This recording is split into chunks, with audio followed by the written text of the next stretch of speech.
pewarta dan pemandu kitab suci di seluruh paroki di Keuskupan Malang, salam dalam kasih Kristus. Pada kesempatan kali ini kita melakukan animasi Bulan Kitab Suci Nasional secara online 2 kali, minggu ini dan minggu depan. Pada minggu ini kita akan mendalami gagasan pendukung bahan Bulan Kitab Suci Nasional tahun 2020 yang diterbitkan oleh Lembaga Biblika Indonesia bersama Romo Emmanuel Wahyu Widodo, dan minggu depan kita bersama para pemandu kitab suci akan berdiskusi bagaimana mewartakan kabar baik di tengah pandemi seperti ini.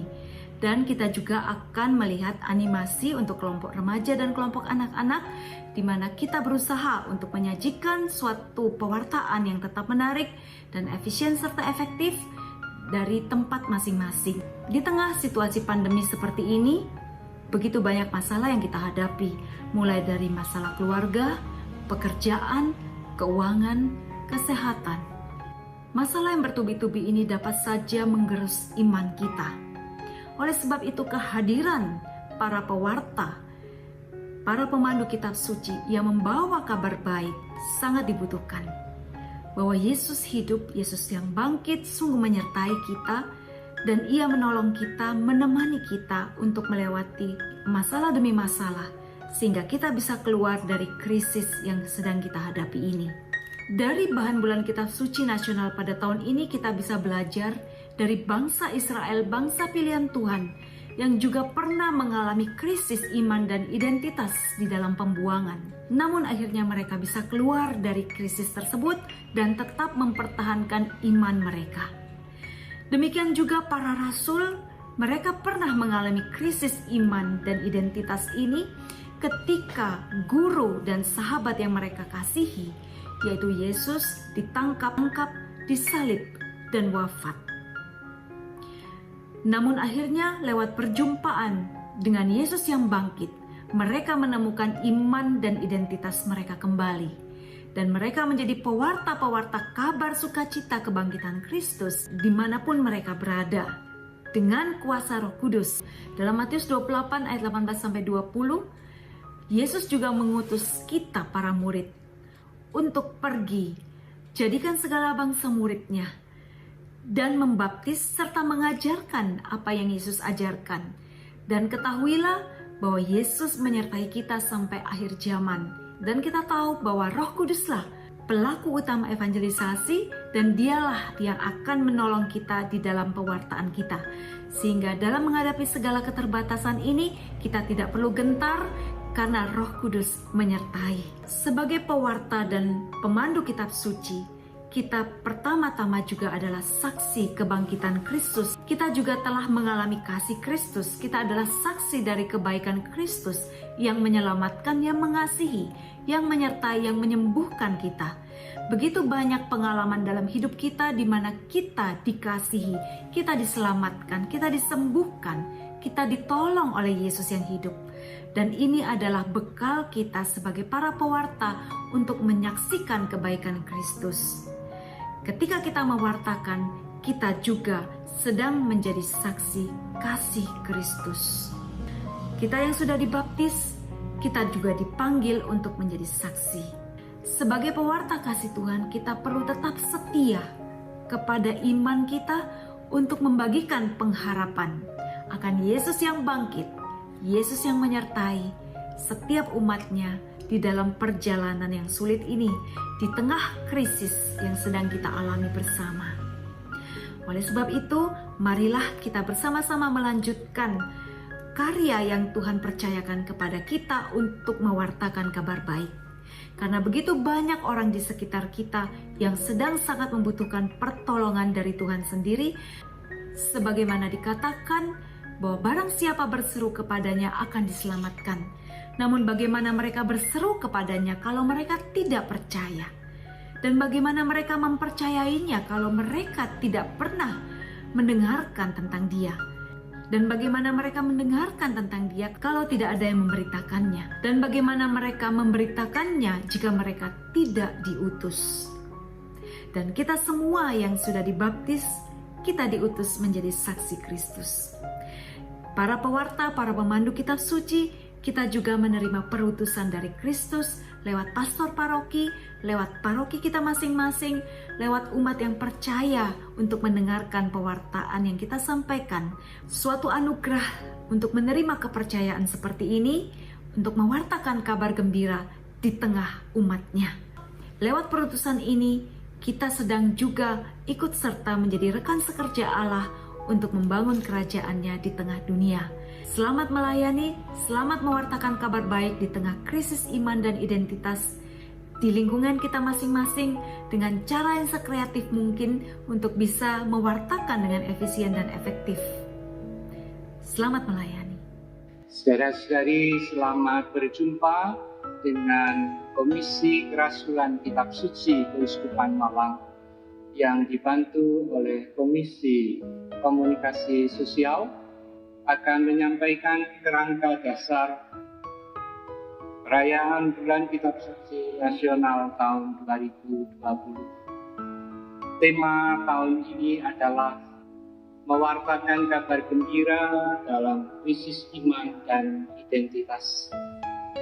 Hal ini telah dibicarakan dalam pertemuan nasional Lembaga Biblika Indonesia di Bogor tahun 2016 bersama para pakar kitab suci dan delegatus kitab suci seluruh Indonesia dengan tema besar mewartakan Injil di tengah arus zaman. Tahun 2017 kita mewartakan kabar gembira di tengah gaya hidup modern. Lalu tahun 2019 mewartakan kabar gembira dalam kemajemukan, mewartakan kabar gembira dalam krisis lingkungan tahun 2019, dan tahun ini kita mempunyai tema mewartakan kabar gembira di tengah krisis iman dan identitas. Tema-tema ini sangat berkaitan dengan kehidupan gereja, terutama pada masa ini. Banyak orang Kristiani menghadapi krisis menyangkut iman mereka sekaligus identitas mereka. Bisa jadi kita bukan orang yang mengalami krisis, tapi tetap kita perlu belajar menolong saudara-saudara kita yang sedang menghadapi krisis. Kita akan belajar dari pengalaman orang Yahudi yang diangkut ke pembuangan Babel dan para murid Yesus ketika ditinggalkan Yesus naik ke surga dengan mulia. Kedua komunitas ini mengalami krisis iman dan identitas, namun mereka telah berhasil melewati masa krisis yang mereka harus alami. Apa yang mereka lakukan ketika menghadapi krisis, itulah yang akan kita pelajari dan akan kita petik dalam menghadapi masa-masa yang berat. Mari kita ikuti langkah demi langkah dari kerangka dasar kita. Mewartakan kabar baik di tengah krisis iman dan identitas. Identitas kita merupakan kesadaran akan siapa diri kita. Dan kesadaran ini akan mempengaruhi bagaimana kita menjalani kehidupan, bagaimana kita bertindak, bersikap, dan berbicara. Sejak dibaptis, kita mendapatkan identitas sebagai pengikut Yesus, anggota gereja Katolik.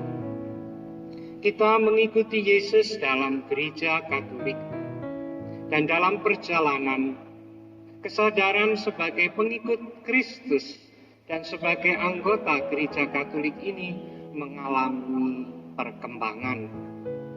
Dalam gereja Katolik, umat diajak untuk memahami bagaimana menjadi umat Katolik bersikap dan berperilaku sesuai dengan jati dirinya. Anak-anak yang lahir dalam keluarga Katolik dibaptis ketika masih bayi. Orang tua mengikuti tanggung jawab untuk mendidik anak-anaknya secara Katolik. Oleh orang tuanya, ia diperkenalkan kepada Yesus, diajar untuk menyebut nama Yesus, membuat tanda salib, berdoa, pergi ke gereja, mengikuti Ekaristi, dan sebagainya.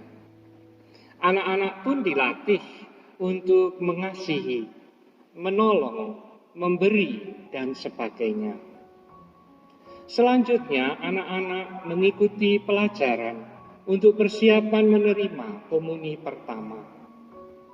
Mereka belajar untuk memahami iman Katolik, dan para pendamping yang dipercaya oleh gereja mengajarkan iman kepada anak-anak.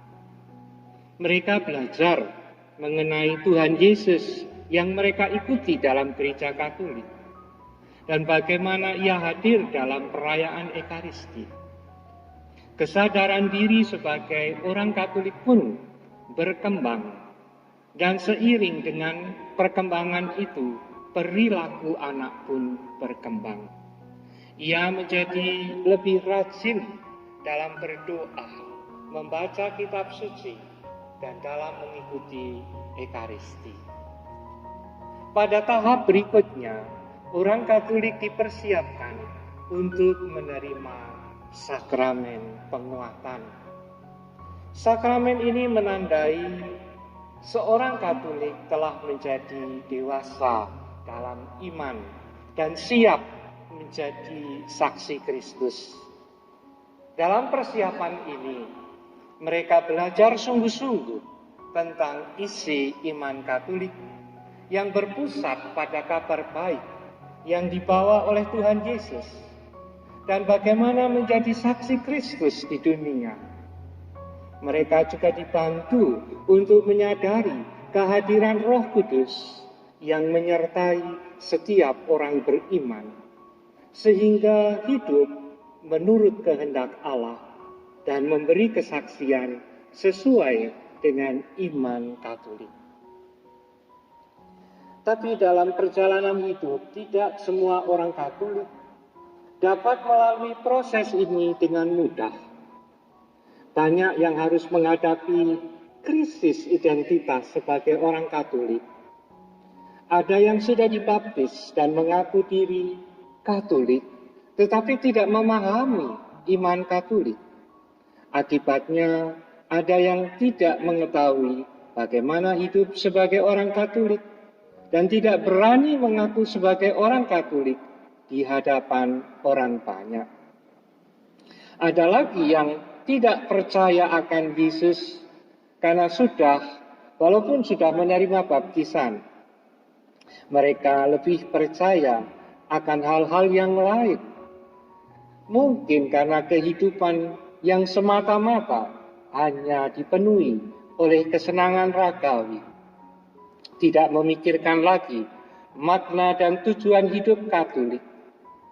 Bahkan ada juga yang meninggalkan gereja Katolik karena tidak memahami keyakinan Katolik dan tidak lagi melihat ajaran gereja Katolik sebagai hal yang lebih baik dan masuk akal. Tetapi dalam perjalanan hidup, tidak semua orang Katolik dapat melalui proses ini dengan mudah. Banyak yang harus mengalami krisis identitas sebagai Katolik.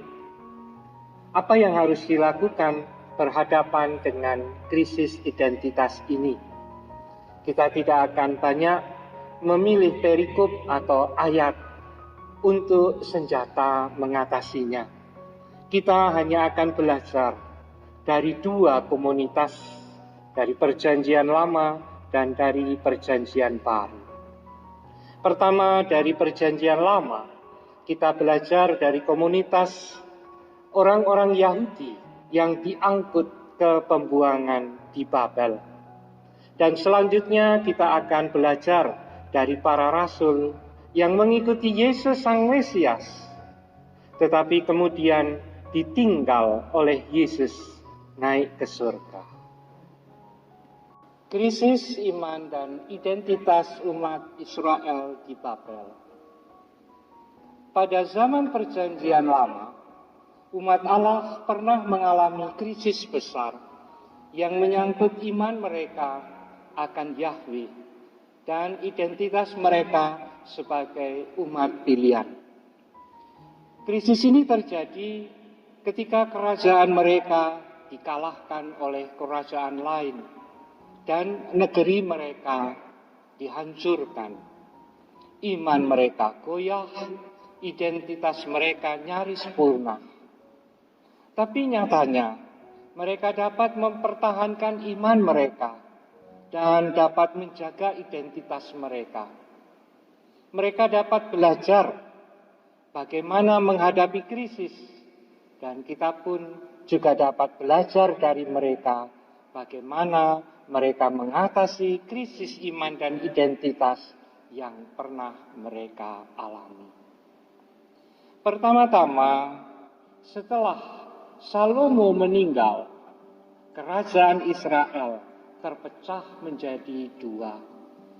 10 suku yang tinggal di wilayah utara memisahkan diri dari kerajaan keluarga Daud dan membentuk kerajaan sendiri dengan nama Kerajaan Israel. Pada tahun 722 sebelum Masehi, kerajaan Israel ini dikalahkan oleh kerajaan Asyur. Seluruh penduduknya diangkut ke pebuangan dan mereka tidak pernah lagi pulang ke negeri mereka. Hanya tersisa kerajaan Yehuda. Kerajaan Yehuda lah yang melanjutkan identitas sebagai umat Israel, umat pilihan Yahweh. Tahun 605 sebelum Masehi, Nebukadnezar, Raja Babel, mengalahkan Mesir dan menguasai wilayah Syria dan Palestina. Raja Yoyakin dari Yehuda memberontak kepada Babel dan dihancurkan oleh pasukan Babel. Pada zaman Zedekia setelah Yoyakin, kerajaan Yehuda benar-benar hancur. Seluruh rakyat ditawan ke Babel kecuali mereka yang sakit dan tua. Tiada lagi identitas dan kebanggaan sebagai orang Yahudi, umat pilihan Allah. Akankah Tuhan meninggalkan umatnya? Dalam masa ini mereka terus mencoba menggulati iman dan identitas diri. Mengapa Allah yang Maha Kuasa tampaknya memalingkan muka dari umatnya yang sekarang tersembunyi di Babel dalam penderitaan? Sungguh-sungguh mereka mengalami penderitaan dan tiada lagi merasa sebagai bangsa, apalagi sebagai bangsa yang terpilih. Mereka hancur dan binasa. Kita lanjutkan dengan kisah berikutnya, krisis iman dan identitas para murid Yesus dalam Perjanjian Baru. Dalam Perjanjian Baru, krisis yang menyangkut iman dan identitas juga dialami oleh para rasul Yesus. Terlebih ketika Yesus ditangkap, disalibkan, dan wafat di kayu salib. Mula-mula mereka begitu yakin siapa Yesus, anak Daud, Mesias yang akan memulihkan negeri Israel pada kejayaan. Mereka menaruh harapan mereka kepada Yesus.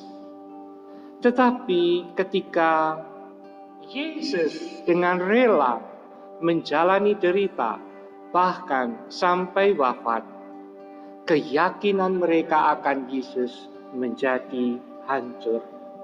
Harapan kepada Yesus menjadi musnah.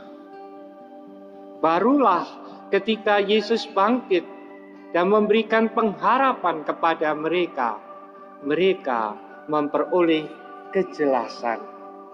Dengan demikian, mengikuti Yesus sebagai Sang Mesias barulah dimengerti ketika Yesus sendiri yang menjelaskan kepada mereka apa artinya kemesiasan Yesus. Mengerti akan Mesias Yesus seperti yang difikirkan oleh Yesus, itulah jalan untuk mengatasi krisis. Mengikuti pikiran sendiri tentang Mesias membuat orang semakin masuk dalam krisis yang makin dalam. Krisis identitas umat Katolik. Selanjutnya harus kita akui bahwa dalam kehidupan iman di dunia modern ini, kita pun menghadapi tantangan yang serius, terlebih dari kemajuan ilmu pengetahuan dan teknologi. Kemajuan telah membawa perubahan besar dalam kehidupan manusia, terutama juga dalam hal iman. Sementara ada orang Katolik yang tidak menyangkutkan imannya dan merasa tidak perlu memberikan perhatian kepada perkembangan teknologi dan ilmu pengetahuan.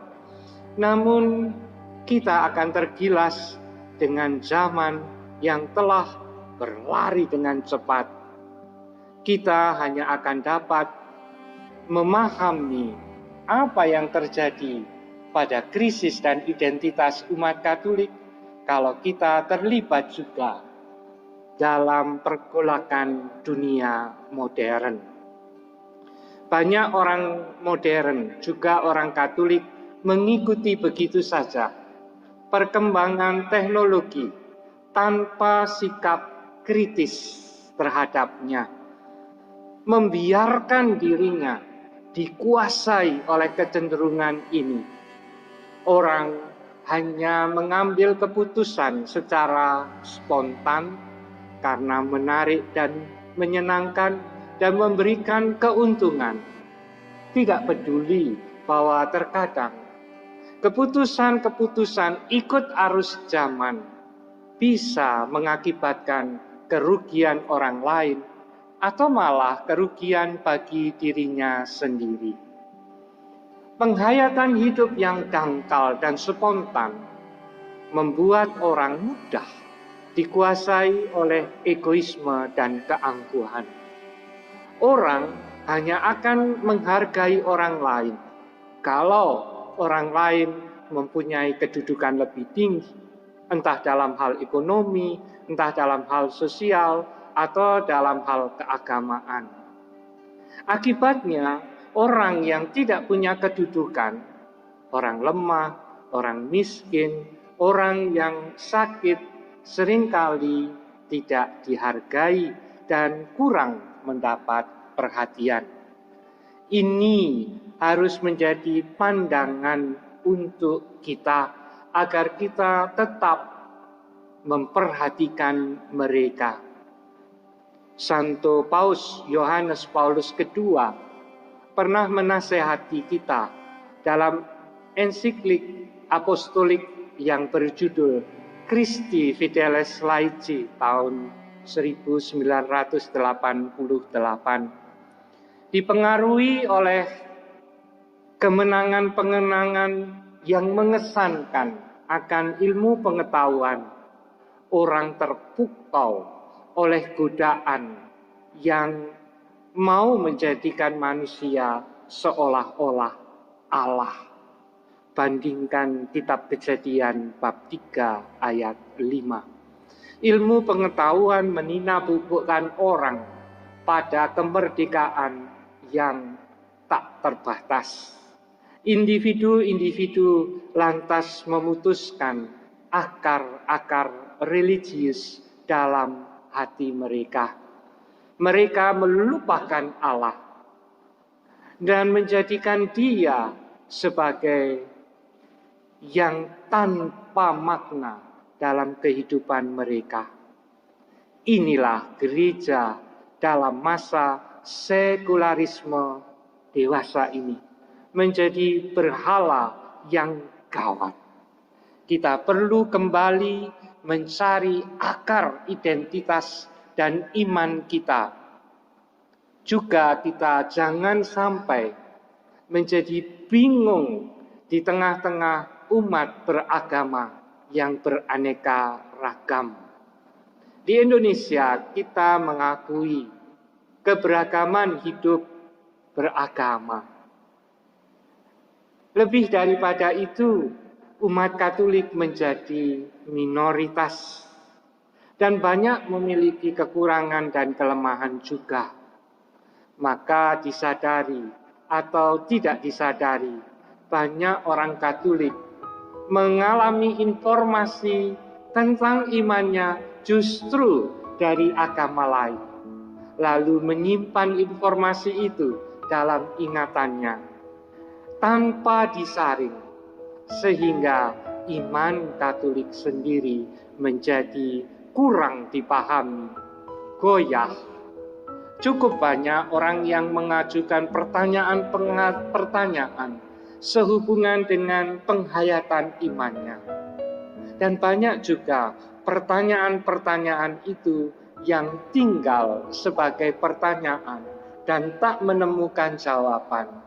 Karena orang kurang bersekutu dengan gereja, dengan umat selingkungan.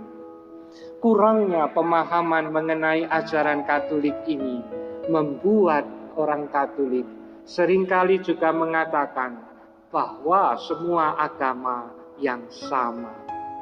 Padahal tiadanya kebanggaan akan agama sendiri merupakan hal yang serius. Kita harus belajar untuk kembali mengenali iman dan identitas kita sebagai pengikut Yesus dalam gereja Katolik yang kudus. Krisis iman dan identitas di tengah penderitaan. Penderitaan yang dialami oleh manusia juga membuat krisis iman. Dunia sekarang ini sedang dilanda pandemi COVID-19 yang menjangkiti begitu banyak orang dan mengakibatkan banyak kematian di seluruh penjuru dunia. Dari hari ke hari, jumlah orang yang terinfeksi oleh virus corona dan yang mengalami kematian terus bertambah.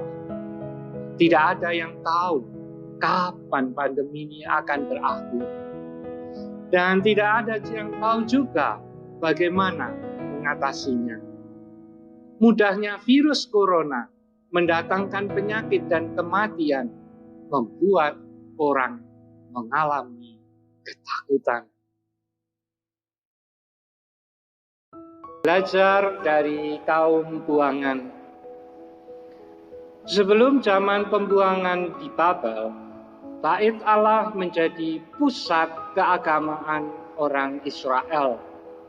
Tabut perjanjian menjadi sarana kehadiran Allah yang ditempatkan di dalamnya. Mereka percaya Allah hadir dan tinggal di Bait Allah. Kehadiran Bait Allah di tengah mereka, di negeri mereka, membuat orang Israel merasa aman dan tentram. Mereka memandang diri sebagai umat pilihan Allah yang selalu dimanjakannya.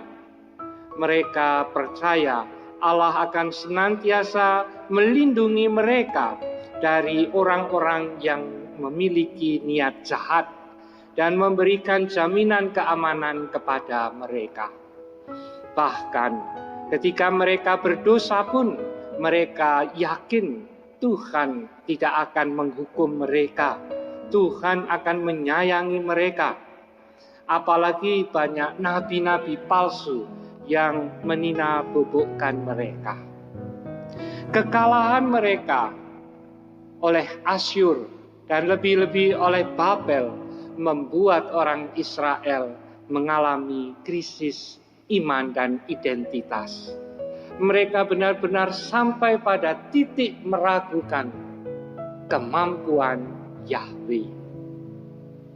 Karena mereka tidak lagi bisa mempersembahkan kurban, mulailah mereka membicarakan iman justru di keluarga-keluarga. Mulailah mereka beribadat bersama di sinagoga-sinagoga. Bahkan diyakini penulisan Taurat, 5 kitab Pentateuch, itu selesai pada zaman pembuangan di Babel. Dan di sanalah sebenarnya terumuskan kembali iman mereka, bahwa Yahweh adalah pencipta langit dan bumi. Dengan sabdanya, ia menjadikan segala sesuatu. Lebih daripada itu, orang-orang buangan di Babel sesungguhnya telah hancur, telah mati. Mereka bagaikan tulang-tulang kering saja. Itu bukan karena Allah menghukum, apalagi karena Allah jahat, tetapi karena dosa-dosa mereka sendiri. Benar, Allah tetap mengasihi mereka dan mengampuni mereka. Dan disitulah kemahakuasaan Allah.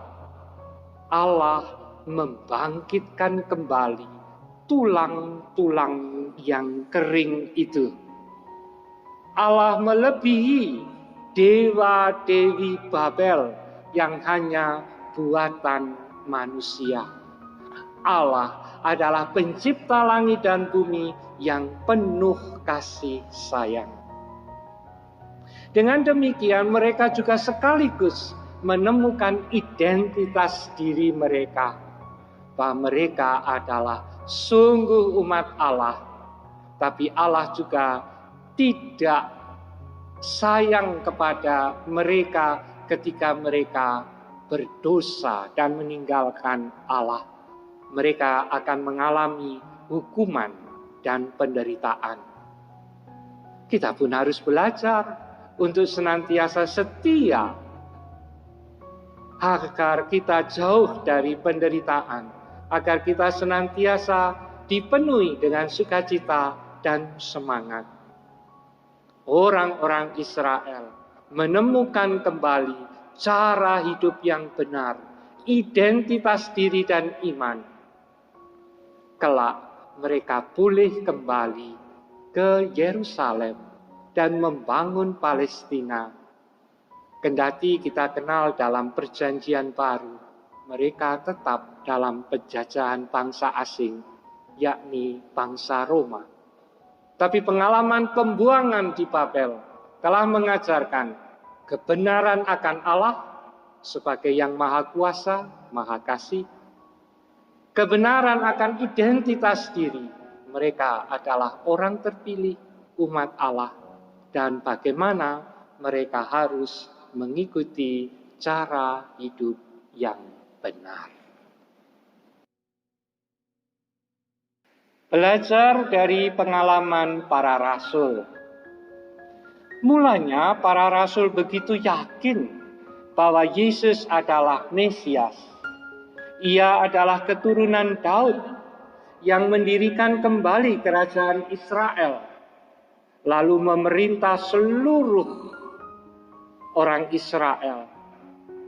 Di hadapan Yesus, para murid memiliki pandangan tentang diri mereka dan menemukan dirinya sebagai pengikut Yesus, pengikut Mesias, Daud yang agung. Mereka berperilaku sesuai dengan identitas itu.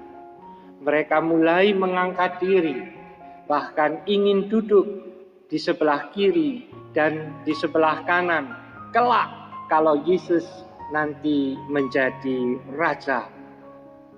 Para rasul bermimpi akan menikmati kemuliaannya. Walaupun sekarang mereka harus menampingi dahulu Yesus untuk berjuang memperoleh tahta Daud itu. Namun mereka ternyata harus menghadapi krisis yang menyangkut identitas dan iman mereka akan Yesus. Ketika Yesus membiarkan dirinya ditangkap, disalibkan, dan wafat di kayu salib, mereka tidak berani lagi mengaku diri sebagai pengikut Yesus.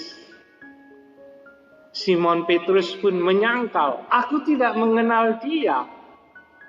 Semua murid Yesus melarikan diri, meninggalkan Yesus, membiarkan dia menderita seorang diri. Baru sesudah kebangkitan Yesus dari kematian, ketika Yesus menjumpai para murid itu, kebangkitan Yesus memberi pandangan baru kepada para murid, terlebih dalam menghadapi krisis yang dihadapinya. Kebangkitan Kristus dari orang mati adalah kebenaran yang menunjukkan siapa sebenarnya Yesus. Kebangkitan Yesus membuat para rasul mengenal siapa Yesus sesungguhnya. Yesus bukan hanya anak manusia, bukan hanya Mesias yang memiliki kuasa atas orang Israel. Ia adalah anak Allah. Ia mempunyai kuasa atas kerajaan surga. Identitas para murid lalu dibangun oleh perjumpaan ini. Ingat kisah dua murid yang pulang ke Emmaus. Diteguhkan oleh Yesus, mereka pun kembali mempunyai identitas sebagai pengikut Yesus. Mereka menjadi orang-orang yang percaya akan Yesus dan yang mengutus mereka untuk mewartakan kabar gembira, berita kebahagiaan bahwa Ia yang Maha Kuasa senantiasa menyertai dan bersama mereka. Dari pengenalan akan identitas para murid, dibangunlah kemudian cara hidup sesuai dengan identitas itu. Identitas para murid pengikut Yesus menggerakkan mereka untuk hidup baru sebagai pengikut, yakni sebagai pewarta Injil. Mereka pergi ke seluruh dunia memberitakan siapa Yesus dan karya penyelamatannya. Kendati dihadang, mereka mau bertaruh nyawa. Risiko demi risiko dihadapi. Itulah cara hidup baru. Dari mengenal identitas menjadi cara hidup bagaimana manusia harus mengatasi krisis dalam hidupnya guna menikmati kehidupan bahagia abadi di surga. Saudara-saudari yang terakhir, kita memasuki bagian akhir dari kerangka dasar ini, yakni kabar baik di tengah krisis yang harus kita wartakan.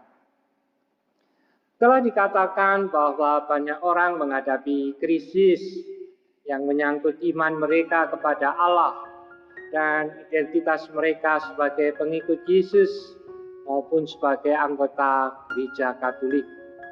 Lalu, apa yang harus dilakukan ketika kita sendiri menghadapi krisis seperti itu?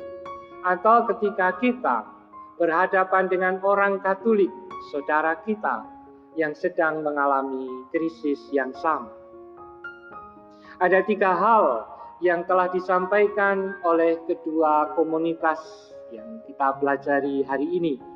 yaitu menghadapi krisis iman dan identitas dengan mengenali kebenaran siapa Allah, mengenali identitas diri di hadapan Allah, dan bagaimana cara hidup kita menyesuaikan dengan identitas itu. Pertama, di dalam krisis kita harus mengenal kebenaran Allah. Dalam Injil Yohanes bab 3 ayat 16 dikatakan, karena begitu besar kasih Allah akan dunia ini, sehingga ia telah mengaruniakan anaknya yang tunggal, supaya semua orang yang percaya kepadanya tidak binasa, melainkan hidup kekal. Perhatikan, begitu besar kasih Allah, supaya orang yang percaya tidak binasa. Tidak ada krisis yang bisa membinasakan manusia. Kedua, kita diajak untuk mengenal identitas kita kembali. Ketika kita mengenal kebenaran Allah, bahwa Allah adalah kasih, maka kita pun sesungguhnya mengenal siapa kita. Bahwa kita adalah orang-orang yang dikasihi. Orang-orang yang percaya kepada Allah yang begitu kasih itu. Orang-orang yang menyatakan diri di dalam Yesus, mau mengikutinya dan membentuk komunitas yang disebut sebagai gereja. Gereja Katolik yang kudus.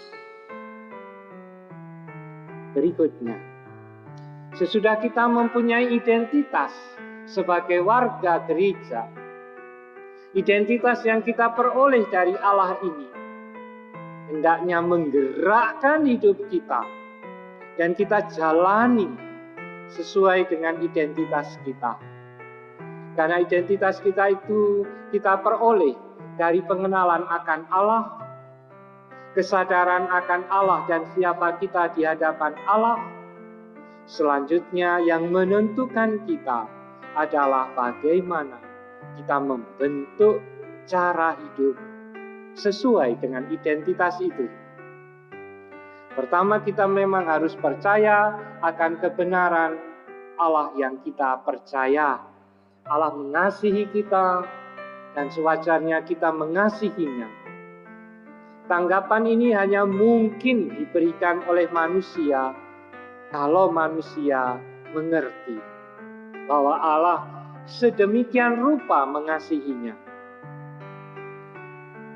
Mengingat bahwa kita harus mengasihi Allah, bahwa Dia tidak kelihatan, maka kita wujudkan mengasihi Allah itu dengan mengasihi sesama. Dikatakan oleh surat Rasul Yakobus yang pertama, pasal 4 ayat 20 dan 21. Jika seorang mengatakan dia mengasihi Allah, tetapi ia membenci saudaranya, ia sebenarnya berdusta.